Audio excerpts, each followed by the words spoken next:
السلام علیکم دوستو، شب معراج صرف ایک تاریخی واقعہ نہیں بلکہ ہر دور کے مومن کے لیے ایک پیغام ہے۔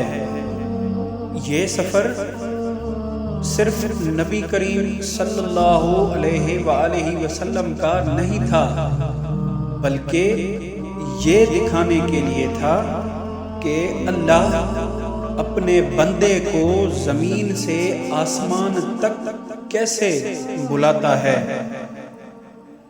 معراج کا سب سے بڑا تحفہ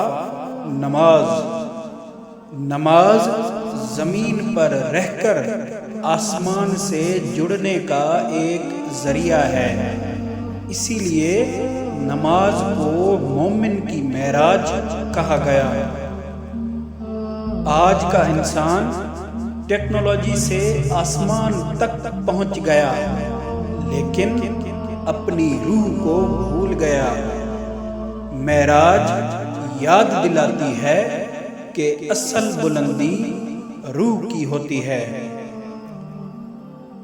نماز صرف فرض ادا کرنا نہیں، نماز روح کا سکون ہے، دل کا سکون ہے اور اللہ سے ملاقات کا وقت ہے۔ معراج کا واقعہ ہر دور میں ایمان کا امتحان رہا ہے۔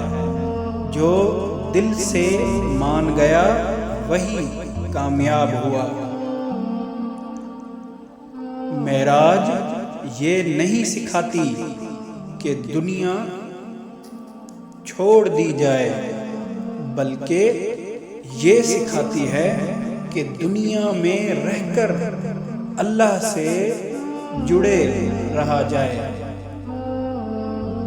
آج کا مومن اگر معراج سمجھ لے تو نماز بوجھ نہیں رہتی، غلطی چھوٹی لگنے لگتی ہے اور اللہ قریب محسوس ہوتا ہے۔ معراج کا سفر ختم ہو گیا، لیکن اس کا پیغام آج بھی زندہ ہے۔ نماز قائم کرو، کیونکہ جو سجدے میں جھکتا ہے وہی حقیقت میں بلند ہوتا ہے۔ مزید ایسی اسلامی معلومات کے لیے ہمارا چینل سبسکرائب کر کے بیل آئیکن دبا دیں تاکہ ہمارے آنے والی ویڈیوز آپ دیکھ سکیں۔